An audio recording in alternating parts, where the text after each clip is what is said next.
through 3 hours of the regular show on terrestrial radio, and you wanted a little bit more, so that's why you found the Gun Talk After Show podcast, where we saved all the best things that we can't say on regular radio. Now here's Tom, Michelle, and Jim for the Gun Talk After Show. All right, this is the after show, which usually comes before, but we changed it to after because it fit the name so much better to be able to do the after show after everything that we've done. We've got over in the studio, Jim Kinsey is with us, and Michelle Cleland. Hi, guys. Hey, nice to meet you, Tom. We have an announcement to make to you. Yes. We are now called the Deplorables. Yes, you are. And over on my end, I brought in my good friend Bill McGregor, has just joined us. So it's going to be, he's even more deplorable than you guys. So yeah, I was deplorable before deplorable was cool.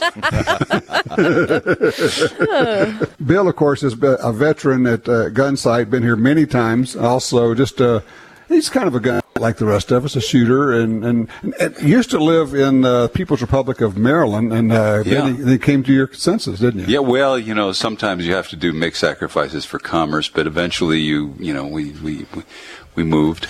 We moved to America. That's right. You bought a ranchette. Yes, we bought a ranch in Texas. Bought a ranch in Texas. Yeah, some places it'd be a big ranch, but in Texas it's a tiny ranch. It's a parking lot. That's okay. You got a place. You can walk out and you can shoot in your backyard. I can shoot off the front porch. Yes. Awesome. And often do. It's a wonderful thing. It really is. Oh, man. So, Michelle, we have not talked to you about the reaction after the election, the store, what were people saying? How was it? Well, I'd have to say for the most part, things are they're still active. I think people are extremely happy, the ones that are coming in. It's kind of amazing. You don't realize the mood I think we all fell under with such strong actions that could be taken against us had the election gone the other way. And I think it's just a sense of relief right now that most people have, and they can still take part in the ability to purchase a gun, and people are still coming in and wanting education, and gosh, all we can do is help promote that more and more now, right? Yeah, exactly. I mean, we were facing, for a lot of us, looking at what we thought would be virtual Armageddon, right, for that. So, yeah, it's kind of like the weight came off. At the same time, people understand that we're not done. We've still got a lot of work to do, and the attacks will continue. Yeah, we couldn't be any more honest about the fact that this is just the start. We're only getting the people in the right position right now, and obviously President-elect Trump has a huge priority to make his cabinet and get the movement going. But I think there is a lot of unnerve yet with what's going to happen, and we just have to support and write it out the best we can. We're all in this together. We took adventure on something being different for our future.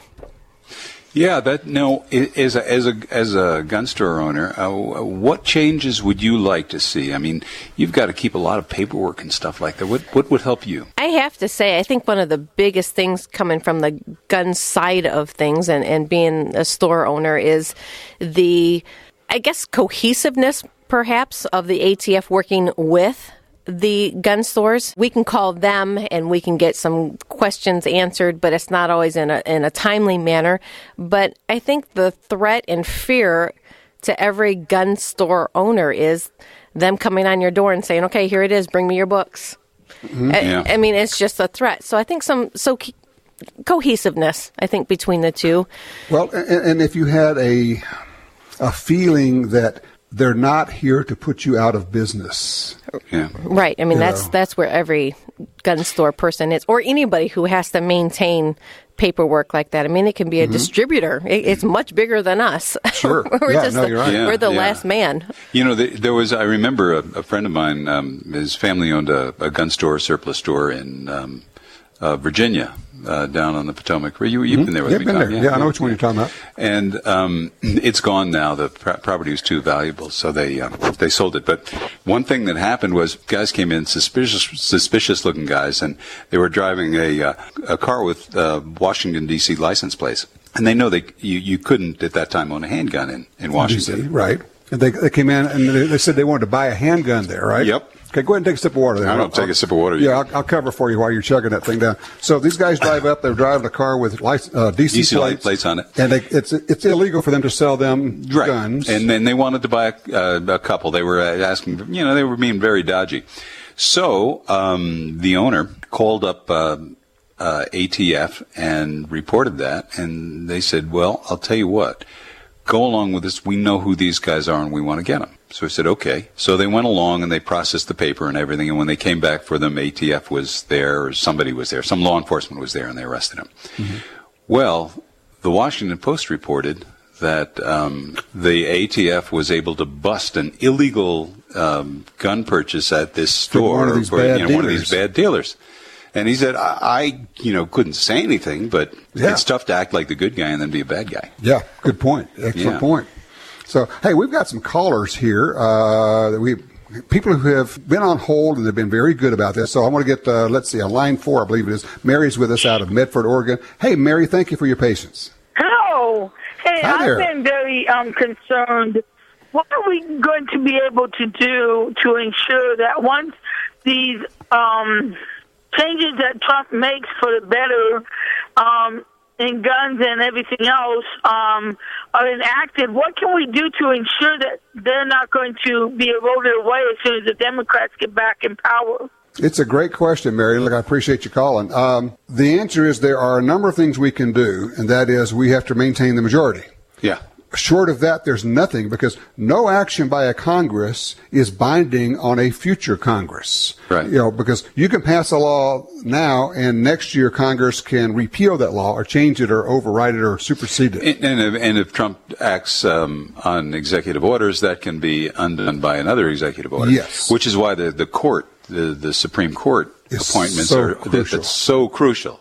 Right. Because, you look at the thing about the Heller decision was not that it was decided in our favor, but that it was a split decision. I mean, what were the 4 people who said, I don't see a right to keep and bear arms, in the words, the right of the people shall not be infringed? What does that have to do with it? Yeah, what's wrong with that picture? I asked a friend of mine who is a historian of the from about her time period is about 1750 to the start of the recent unpleasantness of 1861, as she refers to it as the Civil War.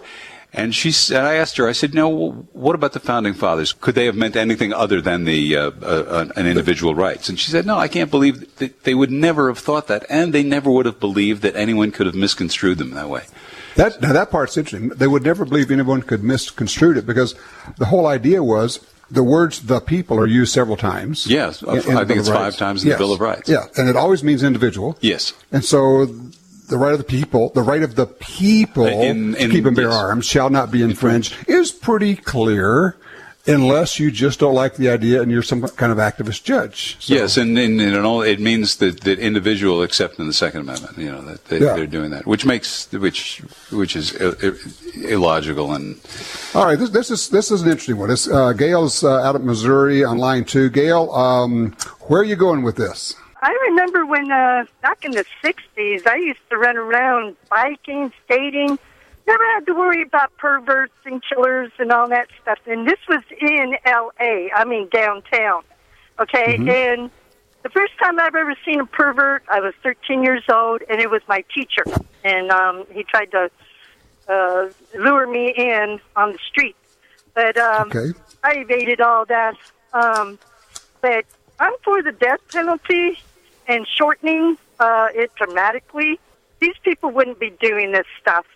Yeah, I mean, definitely if they're dead, they're not going to be doing that. Well, Gail, look, I appreciate that. The death penalty is an interesting argument. I'm going to tell you where I come down on this, and it's very different from where a lot of the people on the gun side is. I'm not a real fan of the death penalty because I think we do it so poorly. And if one person is executed incorrectly, I don't think the rest of it is worth it. However, I would say that, to Gail's point, I think one of the things we don't do is we don't punish people in a expedited manner or sure manner. I don't think it's the severity Yeah, I tend to agree with you with one little twist on that, and that is, it is not that certain crimes don't warrant the death penalty, because certain heinous crimes do. The fact is, we can't be sure. It's like when you fire a gun in self-defense, you have to know what your target is, and you have to be sure of that. When somebody's pointing a gun at you, firing at it, you're sure of that. But when you go through the process, we have executed people wrongly, and you can't get that back. If someone is put in prison unjustly for 40 years or 30 years, 20 years, you can't give them that time back, but they're still alive, and you can give them monetary recompense. But if you've killed them and you make a mistake, and we do, you can't undo that. You can't undo that. And Michelle, unhang someone. Yeah, Michelle, I'd love to get your take on that. It's a tough one because I understand where Gail is coming from in the fact that if we were more expedient with justice for some people to certain crimes. Now, she wasn't just talking about, murderous crimes or whatnot, I don't think, but when we look at it from the outside and we're peering in, they're given such a long time to be able to appeal the situation, and nothing is being done. And then you hear on the news 2 years later, you're like, oh yeah, I kind of remember what was happening with that. And I do think if something was done immediately, that it would cut down on the crime. I think most of us think that way. I think you could actually do a lesser penalty, but do it in a much more expeditious fashion, and that would have as good an effect in terms of deterrent. Probably. Well, and then the other side of that is we already have a problem with our jails being overburdened. There is that. Yeah, but you can't execute someone because we have crowded jail space. Convenience, That's not. Oh, no, I'm not saying to do it for that reason, but I'm saying... I think actually you could clear out and say, look, 10% of you, I'm sorry, but this is how it's going to be. We need the room, people. Yeah. And that brings up another point, and that is something that I think we have the right of the Second Amendment rights. But another thing we have that is very valuable is, and you're going to say I'm insane, is jury duty. Because when you vote in an election, you're one of a gazillion votes. When you vote on a jury, you're one of 12. Right. And as one of 12, those 12 people, you're, a jury of your peers. I got to tell you, I love jury duty. Yeah. People complain about it. Yeah.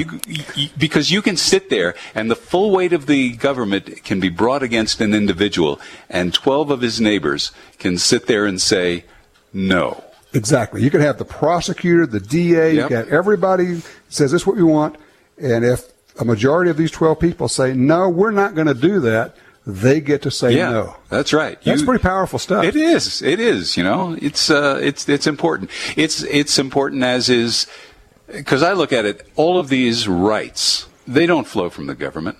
They flow from a higher authority. We have it because we are born with individual that's your human. Jesuit education coming out here. Well, that's. Oh, we can go there and tell those jokes, but you have an individual. You have an individual right to defend yourself and your life. And the fact of the matter is, the Second Amendment and the right to defend yourself is inherent in your humanness. And being born, you get it simply by being born a human being. And if we didn't have it, then how can the police have guns and we can't? Because the power of the state derives from the individual. We can't devolve to the state anything which we do not have. So, if we don't have a right to defend ourselves with a firearm, which is the modern technology, arms, then how can the state claim to have that right? They get it from us. We do not get it from them. There you go. I'll tell you what, we'll take a quick break here. We'll be back with more of the After Show.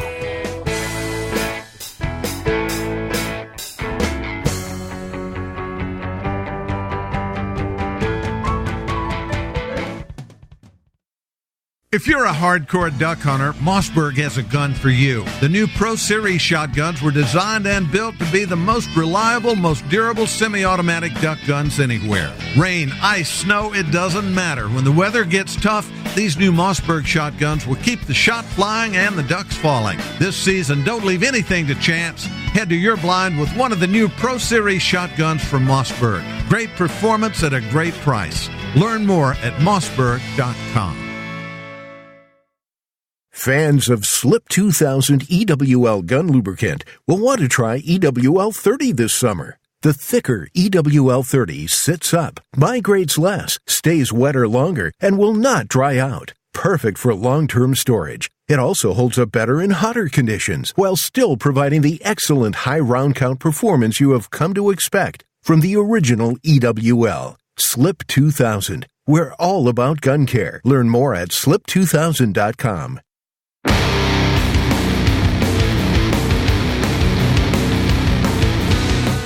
All right, we're back for more of the after show, and Jim, I thought I caught you wanting to jump in there. Have you done jury duty? Yeah, I have, and it was pretty cool. My wife hates it. I like it. I'm like, every time they call her for jury duty, I'm like, can you hand off to me? I don't think it works that way. Take me in. I think it doesn't work that way. I just think it's cool. It's intriguing. It's a real look into the process, isn't it? Mm-hmm. And plus, you get $15 a day. That's good money. Yeah. That's just double my money. $30 to park. Pays your parking, yeah. And I don't misconstrue what I said, because if you're on the other side of that and you know that you're a person that is clear and free of something that you are being charged with, you want the time and the ability to appeal the situation. And it's like, I get both sides, but I think what Gail was getting at was just the aspect that something needs to be done in a way that more people realize that there is a slap on the hand that's going to come across in a quick manner that is, if you do this, this is what's going to happen. Well, it's true with dogs and kids. You got to correct them right away. You can't wait 2 weeks; they'll forget what they're in there for. Right. Well, Jim's a believer in the on-site beatdown. Yeah. Well, see, I understand Tom's take on there can be a mistake, and if one person dies, it's not worth it. But I also see the other side too, that there's a lot of scumbags that end up getting out after years, and they end up doing the same thing again. Sure, but that's a separate separate question from.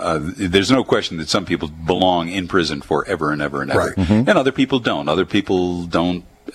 Some crimes just don't warrant it. You don't warrant it. Yeah. Right. Hey, do we still have Charlie on line one? Let's find out. Punch it in. Hey, Charlie, you still there?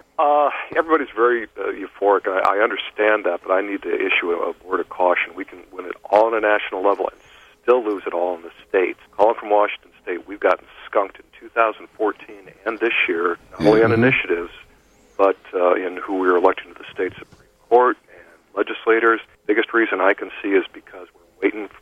People in gun owners here are waiting for the NRA or the Second Amendment Foundation. Yeah, good point. Not banding together on a local, state level. Charlie, I think you are absolutely 100% on the money, because the battle is because they know the gun banners know they can't win on the federal level. So they have actually been successful in the referendum area, because you got a Bloomberg who can go drop $10 million on an ad buy in Washington State. And let me tell you, you could sell people, plutonium to eat if you had enough money to push the message. And so, you're right. Washington's been hammered twice. And that is clearly the plan of the gun ban industry. Here's the question, and I think, Charlie, you nailed it. People sat there and said, where's the NRA? And my answer to that is, where are you?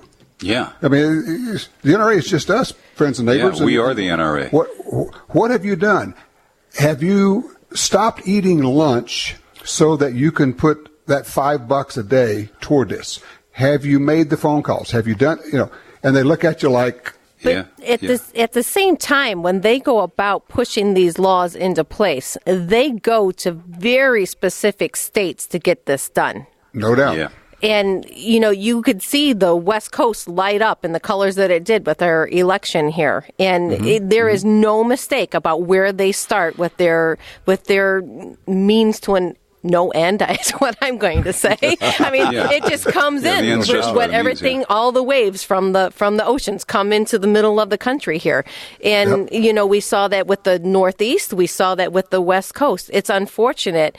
There's so many people there that are passionate about the Second Amendment, and yet they lost. They drink from a common cup in the power centers. And let's face it, the country was, up till this point, governed from Washington, New York, Boston, and L.A., Hollywood. Mm-hmm. And they all think in common, because if they don't, they get slapped down. Well, sure. You end up not getting invited to the right parties, or if you're an actor, you end up not getting jobs. Right. And you do that. You go along so that you can be part of the elite club. Yeah. And the elites do not like us. You know, and I want to say, because you were there, you were how long were you in the D.C. area? 30 years? 30 years. Plus years, yeah. You know those people. We've worked with those people. You realize that Washington is not like any other place on planet Earth. Well, no, it's probably like every other capital, but it is, you see people who are interested in power and the expansion of power. They see themselves as elite, and they see us as, well, not quite capable of self-government. The great condescending comment, and we heard it this week over and over, was, well, they voted against their own self-interest. Yes. Yeah. How condescending Absolutely. is that? Well, you read the New York Times, the editorial page, and every time I do that, I feel their spittle on my face on every page. Yeah, exactly. For me, it wasn't just that. It was the amount of time that the media spent on saying the words over and over again. It was the non-college educated white person that did this. Yeah. Really? Well, the non-college educated white person built a lot of this country. They're the ones who fix the refrigerators. They're the ones who are the plumbers. They're the ones who do the roofing, who build the houses. They're the ones who work in factories. They're the ones who are the backbone of this country. But, Michelle, to your point, talk about your put down and the elite condescension. Well, wow. And if Trump would have said that 2 weeks ago, holy cow. Yeah. And Trump is not Trump was a well-educated guy. Oh yeah. And the fact that you have this little club up there that goes from Harvard and Yale, and just think about it. Whenever there's been a disaster in the United States, there has been a Harvard man whispering in the president's ear, giving him advice. Yes. Well, I mean, I'm not trying to just say. I'm not trying to just. But I know what you're saying. It's the club. And the other thing is, and I think one of the things that's driving the elite so crazy about this whole thing is that Trump was one of them. Yeah, he was. I mean, he is educated. He is wealthy. He did and does move in those circles, and very idea of this, I think, has thrown them from a loop. Yes. He was. It's wonderful to watch the elites clutching their pearls and gasping. It really is. I'm sorry. Okay, all right, Jim. How much did you enjoy watching the? How could this have happened? It was great. We had doing a little happy dance. But I think you guys I think you're overthinking it all. I just base my vote on whatever Scott Baio, Chachi, says. That's the only reason I voted for Trump. Well, at least you have a leader. Oh my goodness, that's funny. That is funny. There was a lot of that. A lot of the celebrity element coming into play. It's like, are you really going to listen to what Beyonce says? You're going to formulate your vote on an entertainer on either side. I am completely on board. I have started the GoFundMe account to build a rocket to get Cher to Jupiter. She said she wants to go to Jupiter.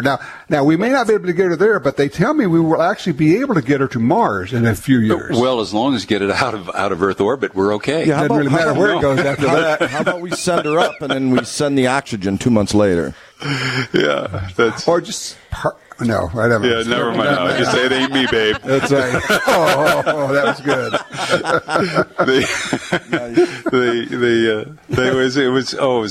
It was a wonderful thing. It really was. It's just.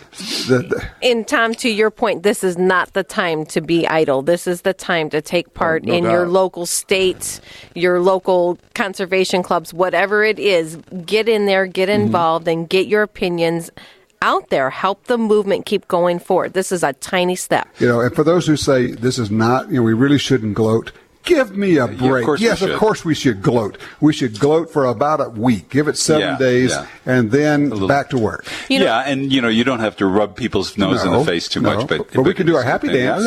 Absolutely. You sure can. The other thing I was going to say, when people were saying, well, Donald Trump is crude, I would point out that look at television shows from 2016 and then look at them from 50 years ago. Right. And we live in the age of Howard Stern. And that is part of the whole Trump thing. It's part of the crew thing. And, there's the other joke, the old joke, how many New Yorkers does it take to screw in a light bulb? Plenty of business. You get that, that attitude, too. Okay, I mentioned on the show briefly, I do have a pipeline into the Donald Trump Second Amendment Task Force. I won't go any further than that, but I've got a voice into it. Tom's connected. He knows people. I know people who knows a guy. I know people who know people who know people. Yeah.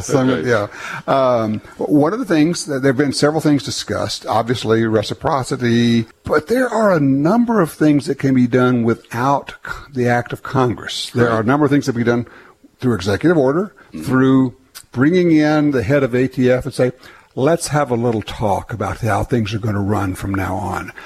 And I'm going to get a report in 60 days. And if they're not running that way, you'll be looking for a job. Mm-hmm. I mean, really simple. You serve at the pleasure. That's right. So there are things that can be done that way. And then there's just some serious bureaucratic attitude adjustment necessary. You're right, but those things are, as you said, ephemeral. They can be changed by the next administration. True. When you get something like Heller. Yes. Good point. That's a little tougher because that's the law of the land. Yeah, the Supreme Court has to go by precedent. Yes. And toward that end, one of the things that the president could do, specifically on that, is to say, call in the head of the Justice Department and say, we will vigorously defend Heller in every case. Amen, brother. This is where the Department of Justice is on this. Yeah. If you're not behind it, don't let the door hit you in the butt on the way out. Yeah. Because we are going to vigorously defend gun rights, and we're going to defend them against California and against everybody else, and that is the position of the United States Justice Department while I'm here in this office. Yeah. You can make some headway doing that. And the other thing you can do on a grassroots level is take people shooting, introduce them to every one of us. Yeah, every one of us. Just take someone out, and once they do it, actually, you want to adjust that phrase. What? Yeah, don't take them out. Take someone out. I caught that too. Well, what I meant was, now we're back to the death penalty. Here we go. Get dressed up and go to dinner. Take them out to the range and let them know what a good time it is. Don't you think it's fun to welcome Bill into this insanity? Yeah, that's right. I'm used to it. It's okay. You can dump on me. It's all right. No doubt. I'm stronger than that. I'll cry later. I need a safe space. I'm tired of your microaggressions. Don't you have a safe space? How many guns do you have in your safe space? I have several safe spaces, spread out because they wouldn't fit all in the same place. So take them out to the range, not at the range. Hey, let me ask you this. What do you tell someone who brings in a newbie who's looking for a gun, or a guy who goes in and with his 5'2" wife and says, "You need that's a Michelle question." Yeah, a little 5-shot snubby and 44 Magnum, something like that. Michelle tells that. Well, this just happened yesterday, actually. The first thing that you need to do is find out what is the purpose? What is the intention? Are you going to use it for just the home? You want it for just target? Do you want it for concealed carry? Second thing is, what kind of education, what kind of shooting experience have you ever had? Have you ever owned a gun? Have you ever shot a gun? And from there, we just start breaking it down into steps. What are your expectations? What are you looking for? You just keep following through with all of those things until you find just the right thing. But we always start with the simplest situation. This is a revolver. This is the simplest thing you can get, and then we'll start breaking into the semi-autos. So it's really, and we have the benefit in that situation because we have an indoor pistol range, and along with that come many guns for them to be able to get into. You have rental guns. Yes. Yeah, you can rent guns and go there and shoot them, which is a good thing. And so you have the ability, if time allows, with showroom duties, to take them out onto the range, put a pistol in their hand. The easiest thing is a .22, as everybody knows. It's not intimidating. So, our store is very, I want to say, aggressive with classes. We have classes all the time of the very introduction to firearms, and it's always with the .22. But safety is the utmost cautionary thing that we can preach. And oftentimes we just have to say to the guy that's with them, this is not about you. I am going to talk to your wife. I'm going to talk to this, daughter, whoever it is that you have brought in, because this is who it is about. And so, I'm glad that you've brought him here. I'm glad that you've initiated the conversation, but she is going to pick out what it works for her. Now go wait in the car.